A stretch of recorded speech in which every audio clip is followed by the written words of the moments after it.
As I've said on numerous occasions on this channel, KOF 14 was basically my introduction to SNK and 2D fighters in general. I have to thank John McMahon once again for gifting me this game last Christmas. If it wasn't for him, I wouldn't be as interested in 2D fighters as I am now. I will say, however, I wasn't that big a fan of the King of Fighters 14 when I first got it. I was kind of just a big pile of meh towards it. So how do I feel about this game now that I've gotten into the series properly? Like I said, I wasn't that impressed with this game initially. It mostly comes down to a few factors, namely the graphics. This game is not a pretty one. In a lot of ways, this game looks like a PS2 game or a PS3 game at best. According to Yasuyuki Oda, the director for this game, this was mostly down to SNK higher-ups refusing to license Unreal Engine and insisting he use an in-house one instead. This was mostly because SNK wished to keep this game's budget on the low side, and you can tell it was definitely a budget title. Oda had to obscure some characters' faces as a result of this low budget. This was partially to help the game run at 60 frames per second, because the dev team found targeting 60 FPS was too taxing if they wished for high fidelity. In a lot of ways, this was probably the right choice. Another reason I was meh towards this game initially was from the fact I didn't know much about 2D fighting games in general, and it took me a long time to wrap my head around the mechanics. Also factoring in KOF's massive roster of 48 once you include the DLC, that made dipping my toes in the water even more intimidating. Needless to say, my initial thoughts on the series weren't great, so what changed my mind? Ultimately, it's down to John's passion for the series, the amazing music, and the fact I started watching lore videos which helped me understand the story and characters better, ultimately giving me a jumping in point. My first team consisted of Athena and Blue Mary, but that ultimately morphed into my main team of Vanessa, Robert, and Leona.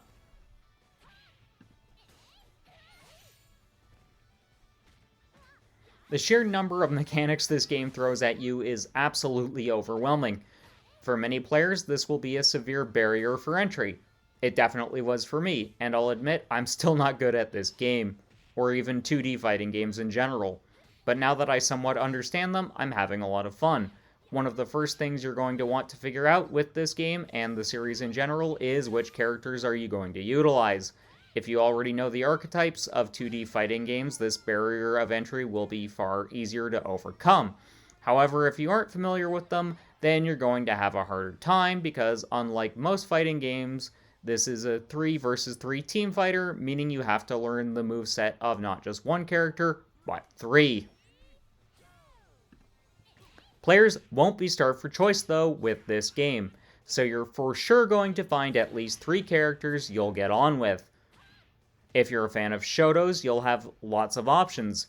Kyo, Robert, Ryo, and pretty much anyone from the Art of Fighting series will fit the Shoto mold. Then you've got zoners like Athena and Mai. Also, you have Rushdown and Stance characters. Vanessa is a hybrid of the two. So why have I been discussing teams and character styles so much? This is part of where the depth for the King of Fighters comes into play. You have to decide where you're going to place each character and find a balance of characters to use. In your point position, your first character up, you'll generally want a character who isn't dependent on meter and builds up meter rather quickly. However, if you're just learning a character and want to test them out, the point position is often a good option. The mid, you generally want a character who's good at using meter and not 100% dependent on it. If you have a character you're somewhat comfortable with, but not great with, this is a good position, and I'd highly recommend using them there. So what about the third position, otherwise known as the anchor? What are you looking for from this character? You're going to want a character who's meter hungry, and ideally they'll be the character you're most comfortable with. This is because once you're at your anchor position, you're at the end of the match and staring defeat in the face. So why have I been mentioning meter so much? Most fighting games have some form of meter. So what does meter do? Meter basically is your cool moves budget. Basically, that means supers and climax moves, which in the King of Fighters are your big damaging moves. Both types of moves can be pulled off by mashing light punch. This is called an auto combo. If you want to watch my video on why auto combos are a necessary evil, a card should be popping up around now. There's also max mode and quick mode, which drain meter but allow you to pull off high-powered moves for free when activated and gives you a damage boost. Knowing when to use the different modes and when to unleash a super or climax move will dictate how good you get at this game. Okay, so we've covered some of the basics for the mechanics of this game. So this brings us to the training mode section of the review. Honestly, it's very basic, it functions, but it's bare bones, so it'll work well for the majority of players. For newer players, they'll wish they had far more in-depth teaching tools. More advanced and legacy players won't mind this, however, but they'll probably wish to explain the new mechanics to this game in greater detail. I will say the King of Fighters XV does a far more effective and efficient job at this, so let's get to the next segment of this video, the online portion of the game. The online functionality of this game is not great. This is partially from the fact this game uses delay-based netcode and not a great example of this type. Most players prefer rollback netcode, which the King of Fighters XV features along with some of the Neo Geo games that got remastered for PS4. I don't fully understand how delay-based and rollback netcodes work, so I'll link to some articles below on how they function. However, one thing I will give SNK props for is how the online lobbies work.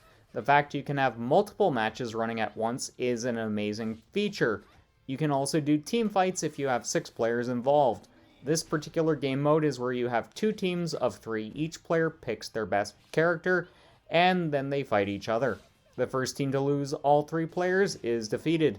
I haven't had a chance to try this out, but it's a staple in the King of Fighters franchise, and one I wholeheartedly wish to try out in the future. So what are my thoughts on the King of Fighters XIV? Ultimately, I do love this game because it was my gateway to SNK and 2D fighting games as a whole.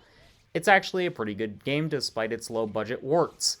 If you can pick it up for cheap, I would highly recommend doing so. However, I will say KOF 15 is a far better game and a more compelling package, so I'd suggest picking that up instead. My final rating for this game is a solid 8 out of 10. Next time, I'll be reviewing the King of Fighters 15. Also, thanks again Godo808 for editing this video. If you need an editor, contact Godo. His email will be popping up now, and his socials will be linked below. He recently launched a full-on editing service, LLC, so give that a check. The link to the Discord will also be included. Speaking of socials, if you want to keep up with mine, they'll be linked below, and they'll be popping up on screen now. Also, if you want to catch one of my live streams, head on over to twitch.tv/Lever90. Thanks for joining me, and I'll catch you next time.